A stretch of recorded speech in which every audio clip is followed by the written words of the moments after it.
Muhammad Nur Iqmal bin Muhammad Nazri. Ya. Aku nikah dengan anakku Najiah binti Abdul Rahman. Dengan mas kahwinnya seutas rantai tangan emas tunai. Aku terima nikah Najiha binti Abdul Rahman dengan mas kahwinnya seutas rantai tangan emas tunai. Boleh, Mam? InsyaAllah, InsyaAllah, Ada bantahan? Ada nak ulang lagi? Alhamdulillah. Tahniah, Haji. Tahniah. Al-Fatihah.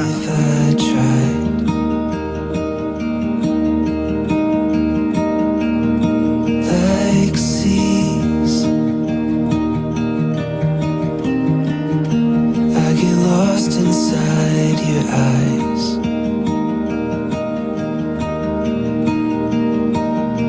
time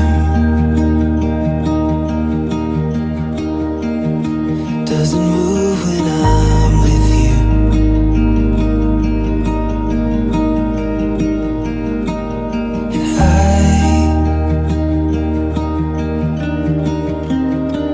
And Dah kahwin.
Berbahagia, jaga jihad baik-baik bagaimana mak jaga abang.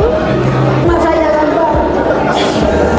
Semoga bertambahlah dalam mengarungi negeri kehidupan rumah tangga ni.